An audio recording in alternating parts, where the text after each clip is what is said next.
በሽር እባላለሁ። ሁሴን ሙሐመድ በሽር ሙሉ በሙሉ የእስልምና ስም ነው እና የሁሴን የልጅነት ህይወቱ ምን ይመስላል? በምን አይነት መንገድ ነው የመጣው? በሁለት ምዕራፍ ከፍዬ መናገር እችላለሁ የልጅነቴን ታሪክ። የመጀመሪያው ከቤተሰቦች የሰማሁት ለአቅመ ማስተዋል ባልደረስኩ ጊዜ ማለት ነው።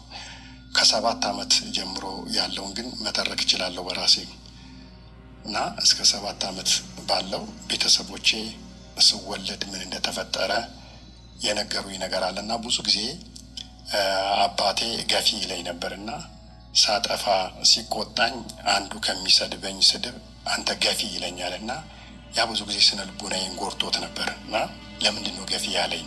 ምክንያቱ አይገባኝም። አባቴ ከእናቴ በፊት ካገባት ሚስቱ 3 ልጆችን ወልዷል እና አንዷ ሲቲ የምትባል ልጅ አለች። ያቺ ሲቲ በጣም ይወዳታል። የመጀመሪያ በኩር ልጁ ነች። የመጀመሪያ ጉልበቱ ፍሬ ስለሆነች ለእሷ ያለው ክብር፣ ፍቅር የተለየ ነው። እኔ እንኳን መጾም ስጀምር በ7 ዓመቴ በእሷ ስም ነበር የሚያጾመኝ። ጾሙን በእሷ ስም ነይት ብሎ ምጾመው ለእሷ ነው፣ ለሞተችው። ታላቅ እህቴ ራይሙሽ መሐመድ የምትባለዋ እንደነገረችኝ ሲቲ አባቴ ከዳራት በኋላ በከፍተኛ ሁኔታ ትታመማለች። በዛን ጊዜ ደግሞ እኔ ተወልጃለሁ፣ ሕፃን ነኝ። እኔም እታመማለሁ። ስለዚህ ከሁለት አንዳችን እኔ ቀድሜ ከሞትኩ እሷ እንደምትተርፍ ንግርት ነበርና እንደዚህ አንዳንድ መናፍስታዊ ልምምድ መልእክቶች ነበሩና ስለዚህ አባቴ ሕፃን ነኝ፣ የኔን ፍቅር ብዙ አያውቀውም። ስለዚህ የተዳረች እሷ ናት። የዳራት ደግሞ ሼኪ ለሚባል ኡለማ ለሚባል ሼክ ገናሌ የሚባሉ ትልቅ ሰው ናቸው። በተለይ አውሊያ ወልይ የሚባሉ ልምምዶች አሉ። ወልይ የሚባል ልክ በእኛ ሰው እንዲገባው ነቢይ እንደማለት ነው። እነዚህ ወልይ የሚባሉ ሰዎች ወልይ ለሚባል እንደዚህ አይነት ልምምድ ላላቸው ስለሆነ የዳራት ምን ነበር የተደረገው?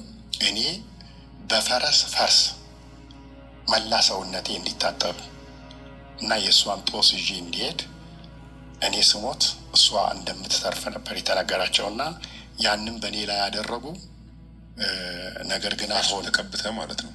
በፈርስ አጠቡኝ፣ በፈረስ ፈርስ አጠቡኝ እና ግን ያው አልሞትኩም። እኔ እህቴ ሞተች፣ አልተረፈችም እና ለካ ከዛ እያይዘው ነው አባቴ ገፊ የሚለኝ። የልጁ ፍቅር በጣም በልቡ ውስጥ ስለከበደበት ያንን ሀዘኑን ሲቀሰቅሰው ገፊም ይለኛል። እንደገና ደግሞ ለእሷ ደግሞ እጾም ነበር እና ከህመም የተነሳ ጡትም እንዳልጠባው ያለ ጡት እንዳደግኩ እንደዚሁ ከቤተሰቤ ሰምቻለሁ። ለአቅመ ትምህርት በምደረስበት ጊዜ በደርግ ዘመን ጆሮአችን እንደዚህ ነበር የምንይዘው። ትምህርት ቤት እንዲህ ጆሮን ያልያዘ አይመዘገብም። ትምህርት ቤት ሄጄ እንደዚህ ጆሮዬን በግድም ተንጠራርቼ ያስኩኝ። ትምህርት ቤት ተመዘገብኩ። እናቴ ያስመዘገበችኝ። አባቴ ወዲያውኑ እንዳልሄድ ገረፈኝ። አንተ ቁርአን ነው የምትቀራው እንጂ የቀለም ትምህርት አትማርም አለ። ታናናሾቼ ትምህርት ቤት ገብተው 1ኛ፣ 2ኛ፣ 3ኛ ቆጥረው እኔ ስሜን መጻፍም ስለማልችል በጣም የስብራት ስሜት ይሰማኝ፣ አዝን፣ አለቅስ ነበረ እና አባቴን ስለምነው አይኒ ብላ አትታዘዘኝም እንደ ቁርአን ነው የምትቀራው ብያለሁ፣ ቁርአን ነው የምትቀራው ይለኝ ነበር። ከዛ እነሱ ፊደል ሲቆጥሩ ትዝ ይለኛል፣ ሀ ሁ ሂ ሲሉ እኔም ደግሞ ቁርአኑን አወጣና የቁርአን አቀራር የፊደል አነባብ የተለያየ ስታይል አለው እና አባቴ ጉራጌ ስለሆነ በጉራጌ ስታይል ነበር የሚያስተምረኝ። አሊፍ ሊከዳ ይላል፣ ላስቲ ይላል፣ ንኩዳ ይላል፣ ከሪመ ይላል። እንደገና ደግሞ እዛ አካባቢ ከከተማ ወጣ ገጠር ላይ በኦሮምኛ ተናጋሪዎች ደግሞ ሼኪዎቹ አሊፍ ነስባ፣ አሊፍ ኪብዳ፣ አሊፍ ሩፋኡ፣ አኢኡ የሚመጣው ቢት ተመሳሳይ ነው እና በእስልምና ውስጥ ፊደል አነባቢ ለመለየት በየቋንቋው ጉራጌው የሚማርበት ፊደል ለመለየት ኦሮሞ የሚማርበት የራሱ ዘዴ ያለና በሁለቱም መንገድ ነበር ቁርአንን ስቀራ የነበርኩኝ። ታናሽ እህቴ ትዝ ይለኛል 4ኛ ክፍል ስትደርስ በጣም ተሰማኝ እና ይሄ ትምህርት ያለ መማሩ ጉዳይ በጣም ስለተሰማኝ ቀጥታ ቀበሌ ሄጄ አባቴ ላይ ክስ መሰረትኩኝ።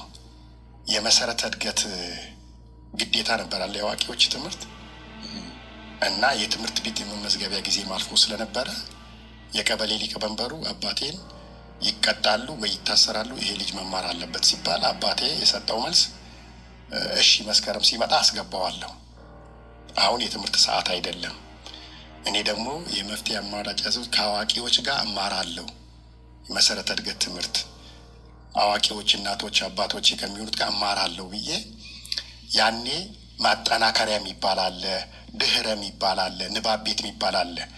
ማጠናከሪያ የሚባለው በየቀኑ ነው። ድህረ የሚባለው ቅዳሜና እሁድ ነው። ንባብ ቤት የሚባል ደግሞ በሳምንት አንድ ቀን ማክሰኞ ነበረ። መቼስ ከኢትዮጵያ የሀገር መሪዎች ውስጥ መንግስቱ ኃይለማርያም መሀይምነትን ለማጥፋት የሀገር ባለውለታ ነው። እኔንም የእሱ ፖሊሲ ጠቅሞኛል።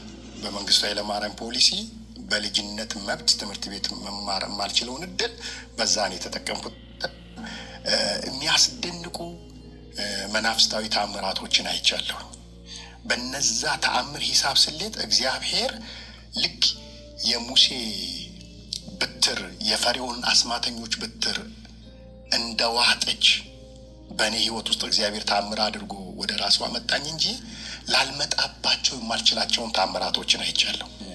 ሰዎች እሳት እየነደደ ይሄ እሳት ፊምታ ያለ ኃይለኛ እየተንቦገቦገ እሱም ብድግ አድርገው እያኘኩ ሲያገዝፋቸው እነዚህ ባላ የሚይዙትን ታውቃለህ? የገሪባ የሚባሉ እነዚህ ሱፊያ ሙስሊሞች ከሚባሉት ቡድን ውስጥ ናቸው እነሱ እና ዋሃቢያ የሚባለው የሰለፊያ የሚባለው ያኔ ቁጥሩ በጣም ጥቂት ነው እና ያ አምልኮን በጣም የሚገን ነው እና ያንን ልምምድ ተአምራት አይቻለሁ። ይሄ ጁሃራ ይባላል። አፈር እንደዚህ እየተቀባቡ አመዳም መስሎ ሄደ እንደ ትልቅ ሞገሳም ሰው ነጭ አፈር ነው እንዲህ ተቀባብተ ፊት እያስጠላ ልክ እንደ በረከት የሚቆጠርበትን ሁኔታ አይቻለሁ እና በአንዳንድ እምነት ውስጥም እምነት ነው እያሉ የሚቀቡት ነገር አለ መሰለኝ እንዳፈር እና አንዳንድ ጊዜ መናፍስቱ ዓለም የተያያዘ ነገር ይኖረዋል እና እንደዚህ አይነት ነገሮች ልምምዶች ይኖሩኛል። ወደ ጌታ ከመምጣቴ በፊት እንግዲህ ቢያንስ ከ3 ጊዜ ሞት አምልጫለሁ። በዛን ጊዜ ማን ነው ከሞት ያስመለጠኝ? በወቅቱ አላውቅም ነበር። ኋላ ነው የገባኝ። በኋላ ነገር አለው እንዴት እንደገባኝ። ይሄ እግሬ መቆረጥ አይደለም መሞት ነበረብኝ። በሳምባ ነቀርሳ መሞት ነበረብኝ። ስለት ደግሞ ተስዬ ነበር አንድ ጊዜ እዛ ልጅ ሆኜ በእናት ናፍቆት ተቃጥዬ እናቴ በዚህ አመት ከመጣች ባንዲራ ይዤ ለሼክና ሁሴን እሰጣለሁ የኢትዮጵያን ባንዲራ ብዬ ስለት ተስዬ ነበር እና በሚገርም ሁኔታ ጥር ወር ነው እዛ የሚጓዘው 1ኛ ሴሚስቴር ፈተና ተፈትኜ ትምህርት ቤት እናቴ ለምን አትመጣም አየዋት። እናቴን አይቼ ፍቅሯን ሳላጣጥም የዛኛው ስላለ ስለት አለብኝ ብዬ ባንዲራ ሰው ሰጥቶ እሱንም ለምኜ ነው እኮ የለኝም እና ቀጥታ ያንን ባንዲራ ሼክና ሁሴን እዛ ስትሄድ ስንቅ ይዘህ በሶ ይዘህ ዳቦ ቆሎ ይዘህ ነው የምትሄደው። 3 ቀን እንግዲህ መንገድ መዋል ማደር አለ። አሁን እኔ የ1ኛ ሴሚስቴር ፈተና መጨረስ ስላለብኝ ሰው ሁሉ ተጉዞ How do you expect me to get by with $650 from CPP? Do you not understand what I'm saying? You started collecting it at 60. It's permanently reduced. You can't do this.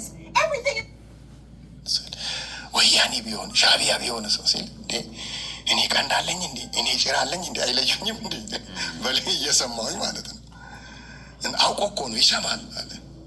አዎ ሰምቻለሁ፣ በቃ ይቅርታ የመስጊድን መንገድ ብቻ አሳዩኝና መስጊድ ሄጄ አድራለሁኝ ብዬ ወጣሁ።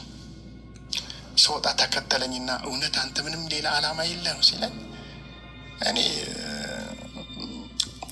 ከቤተሰብ እናቴ ስለ ልጅ እናትና አባቴ ስለተለያዩ የእንጀራ እናቴ ምርር ብሎኝ ነው ከአርሲ የመጣሁት። አዘነልኝና አስገባኝ። በቃ ጠዋት ትሄዳለህ አለኝ። ከዛ አድሬ እግዚአብሔር ይስጣቸው እኛ ቤተሰብ ኦርቶዶክሶች ናቸው። እሱም ከክፋት ሳይሆን ከፍርሃት አንጻር ነበር ከወቅቱ። ጠዋት ሄድኩ። ጠዋት ወጣው። ግን የት ልሂድሽ? እህቴን አላውቅ፣ የአክስቴን ቤት አላውቅ። ዝም ብዬ አስፋልቱን ይዤ ሲሄድ የሆነ አስፋልት ጋር ቆሜ ሌይላ የሚል ድምፅ ሰማለሁ፣ ሰው ሲጣራ። በቃ ሌይላ ከተባለ እንግዲህ ብዙ ሌይላዎች ይኖራሉ። በቃ ልቤ ስንጥቅ አለ። የእኔ እህት ናት ሌይላ ናት ብዬ ማለት ነው። እና ከዛ እንደገና ደግሞ አቤት ስትል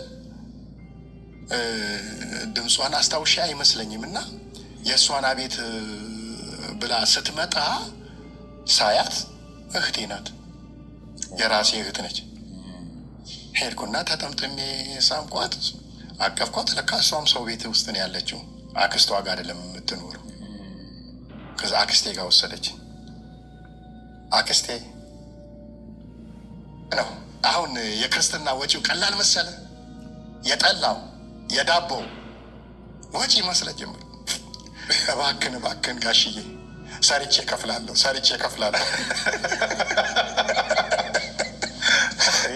ካቸው አስጠፈኩኝ። ልመና አክስቴ አምቦ ኪዳነ ማርያም 1983 ነሐሴ ውስጥ ፍልሰታ የመጨረሻው አስጠመቀችኝ። የክርስትና አባት ሲባል ለኪዳነ ማርያም ሰጥቻለሁ አለች። ግን ጥያቄ ይፈጥርብኝ ነበር። ምሎ ጥያቄ ይፈጥርብኝ እንዴ? አስተምሩኝ እንጂ እኔን ከሰው ጋር ቀላቅላችሁ ታስተምሩኛላችሁ? ከመስጊድ ወጥቼ ምኑንም አላውቀው ለምን አታስተምሩኝም የሚል ጥያቄ ነበረብኝ። እና የኢትዮጵያ ኦርቶዶክስ ተዋሕዶ ቤተክርስቲያን አሁን አንድ ሙስሊም ወደ ቤተክርስቲያኑ ሲመጣ ዝም ብሎ ሃይማኖቱን የለወጠ አማኛ አድርጋ ታስቀጥለው ታስተምረው። አሁን ያለበትን ሁኔታ አላውቅም። በስመ አብ ወወልድ ወመንፈስ ቅዱስ አንድ አምላክ የሚለዋን ነገር እሱን እላለሁ። ግን አብ ወልድ መንፈስ ቅዱስ አንድ አምላክ ለእኔ ግልጽ አይደለም። በአፌን ያልኩት የተለየ አዲስ ማብራሪያ የለም። ከዛ አንድ ቀን አዳር ፕሮግራም ነበርና ኪዳነ ማርያም፣ እዛ አዳር ፕሮግራሙ ላይ ድራማዎች ነበሩ። ለምሳሌ የወንጌል አማኝን ገጸ ባህሪ ይዞ የሚሰራለ፣ ጴንጤ ተብሎ ኦርቶዶክስ ሆኖ የሚሰራለ። አሁን አንዳንድ ጊዜ የምናያቸው ዩቲዩብ ላይ የሚጫኑ ልክ ሴጣን መናፍቅ ነኝ ማርያም አታማልድም ብሎ ሲለፈልፍ እንደዚህ አይነት ድራማ ነበረ። ሁለተኛ ደግሞ እንግዲህ እውነታውን ነው እና እዛ ድራማ የሰሩት ጉባኤውም ከዛ ተከተለ። ጴንጤ ሞኝ ነው አማላጅም የለው፣ ጴንጤ ቲቪተኛ ተሰባብሮተኛ፣ ከበሮ እየተመታ ባልተወረቡን ቲቪተኛ ተሰባብሮተኛ፣ ሞኝ ነው አማላጅም የለው ቅልጥ ሲል አልልም ነበር እኔ። እንዴት ላትል ቻልክ? ስድብ ነው? አምልኮ ነው? ጴንጤ ማን ነው? መናፍቅ ማን ነው? አላውቅማ። እኔ የተወለድኩበት አካባቢ ከኦርቶዶክስ ውጭ ጴንጤ የሚባለው ሰምቼ አላውቅም። ከሙስሊም በተጨማሪ ኦርቶዶክስ ነው የምታውቀው? አዎ። የአክስቴ ልጅ ሰለሞንን ጠየቅኩት። ጴንጤ ምንድን ነው አልኩት። በቃ ማርያምን አይወዱም ክርስቲያን ነን ይላሉ አሉ አለኝ። ከዛ መንግስት ሰማያት ይገባሉ አልኩት። መንግስት ሰማያት እኮ ከሙስሊም በስተቀር ማይገባ የለም አለኝ።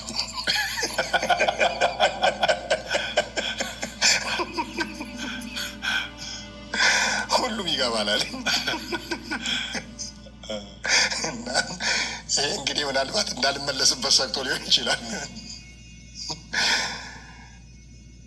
አሁን አይምሮ ውስጥ ራሳቸውን ጴንጤዎች እነማን ናቸው ለማየቱ እንደው ትንሽ ባወራም ባያቸው የሚል ጉጉቱ አደረብኝ ጭንቅላቴ ላይ።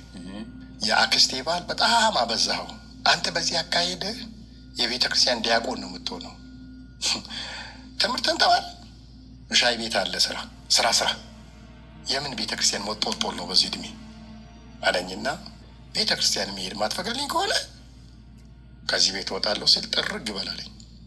ብድግ ብዬ ወጣ። ስወጣ እዛ ገዳመ ኢየሱስ ሄድኩና ወደ 9 ሰዓት አካባቢ ይሆናል በሩ ላይ ተንበርክኬ ስቅስቅ እያልኩ 9 ሰዓት የተንበረከኩኝ ለ2 ሰዓት ሩብ ጉዳይ ምናምን እስኪሆን ድረስ፣ በኋላ ነው እንደዛ ሰዓቱን ያወቅኩት፣ እስኪሆን ድረስ እኔ ተደፍቻለሁ።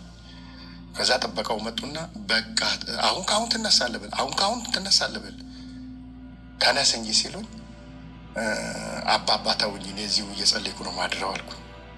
እምባዬ ረጥቧል። በዚህ ጊዜ ሳቁና አሁን ጸሎተኛ ነህ፣ ሌሊት ላይ ግን ጀሌዎችን ልታስከትል ነው አይደለ? አሁን ሌላ ነገር ሳይከተል ቀጥ ብለውታል። በቃ አይ እኔ እርስዎ እንዳሰቡት አይደለም፣ በእርግጥ ማድርበትም የለኝም። እንደዛ ከሆነ ያው እዛ መቃብሩ ጋር የሚኖሩትን አሉና አገናኙኝ። ያ ሊቀመንበሩ ሲሳይ ጋር አገናኙኝ። እዛው ባለሀብቶች የሚከበሩበት ከስር መቃብር ሆኖ ቤት ደግሞ አለ አይደለ? እንደዛ ቦታ ሲሳይ እሱ ጋር ሳይሆን ሌላ አንድ ሰው ጋር እንዳደር አደረገኝና አደርኩ። ነገ እናወራለን አለኝ። ምንን የተፈጠረው አለኝ። ነገርኩት። ከዛ እንደዚህ አለኝ፣ ይኸውልህ አሁን ቀጥ ብለህ ስቴዲዮም ጋር ያለው መካነ ኢየሱስ ቤተክርስቲያን ትሄዳለህ። እኔ ሙስሊም ነበርኩ፣ ወደ ክርስትና መጣሁ። ወደ ቤተሰቦቼ መመለስ አልችልም፣ ምኖርበት የለኝም ብለህ ትነግራቸዋለህ። እስከዛ ድረስ እዚህ ታድራለህ። ባይዋጥልኝም ልቤ ሁለት እየሆነ ግን ደግሞ ከሱ ስለመጣ ሄድኩኝ። 4 ቁጥር ስገባ ሳስረዳው ደንብ ሰማኝና በጣም አዝናለሁ አለኝ። እንዳንተ አይነቱን ሰው አለማስተናገድ በእውነት ለህሊና ይከብዳል አለ። ግን ደግሞ የቀበሌ ማስረጃ ያስፈልጋል። የድሃ ወላጅ አልባ ደረጃዎች አሉት። ቀበሌዎች ጽፎልን እኛ ከመንግስት ጋር ነው የምንሰራው። እሺ በቃ አዝናለሁ አልኩኝና ሄድኩ እና ከግቢ ከወጣሁ በኋላ ተከትሎኝ መጣ። አበበ ከበደ ይባላል። አሁን የምስራች ላይ ነው የሚሰራው። ማሙሽ ና አለ። ድምፁን ከፍ አድርጎ ጠራኝ። መጣ። በቃ ሁልጊዜ ህግ ተግባራዊ አይሆንም፣ አንዳንዴም ይጣሳል እና አልተመቸኝም አንተን እምቢ ማለትና ጠራቸውና ባዶ አልጋ አለ ማረፊያ የለም አሉት። በቃ ከአንዳችሁ ጋር የተኛ ቦታ እስኪመቻችለት በልግባና ፕሮሰስ ይጀምርልሃል አለኝ። እዛ አምቦ ሆስቴል ውስጥ ገባሁ። አሁን ኑሮ ተመቻቸ። ቁርስ፣ ምሳ፣ እራት በቀን 3 ይበላል። ረሃብ የለም፣ የመኝታ ችግር የለም። ምቹ መደላድሎች ተፈጥረዋል። አንድ ጥያቄ አይምሮዬ ውስጥ ተፈጠረ። አብ ወልድ መንፈስ ቅዱስ አንድ አምላክ ነው እንጂ እኔ የተገለጠልኝ በአፌ ኦርቶዶክስ ሂድ፣ ጴንጤ ጋ ሂድ መቻለኝ። ምን አንቀሽቅሾ ይሄ ሄጄ ለመጠመቅ የቸኮልኩት? ለምን አንተ በአብ ወልድ መንፈስ እሺ የአንተ ህዝቦች ደግሞ የት ነው ያሉት ብዬ ለምን አልጠይቅም? ትክክል አይደለሁም አልኩኝ። ከዛ ሁለተኛ ኦርቶዶክስ አልሄድም፣ ጴንጤ አልሄድም። ልጆች አብ ወልድ መንፈስ ቅዱስ ልጆቹ ያሉበትን ሊያሳይኝ ይገባል ብዬ የትም አልሄድም። መጸለይ ጀመርኩ። ይህን ለ6 ወር አድርጌዋለሁ። ከዛ በ6ኛ ወር ውስጥ ልገልጽልህ አልችልም። በብርሃን የተሞላ ነው። ፊቱን ላየው አልችልም። እንደ ሰውኛ እንዲህ ልብስ እንደዚህ ሆነ ልልህ አልችልም። ብቻ ግን በሰው ቅርጽ የተመሰለ ሰው የሚመስል ላየውም አልችል፣ ልገልጠውም አልችል፣ ተንበርክኬ እየተንቀጠቀጥኩ እንዲህ የሚል ድምፅ ግን ሰማለሁ። እውነትም መንገድም ህይወትም እኔ ነኝ፣ በእኔ በቀር ማንም ወደ አብ አይገባም ሚል ድምፅ ነው። ሰው ያንን ቃል መጽሐፍ ቅዱስ ላይ ዮሐንስ ወንጌል ምዕራፍ 14 ቁጥር 6 ላይ ያነበበልኝም የለም፣ እኔም አላነበብኩኝም። ያ በውስጤ ትልቅ ሰላምና ደስታ። ልክ ይህን ድምፅ ከሰማው በኋላ እዛው እየጸለይኩ እዛ ሆስቴል ያለው መካነ ኢየሱስ ግቢ ውስጥ ነው። ሂድ ሲለኝ ቸርች እኮ አላለኝም።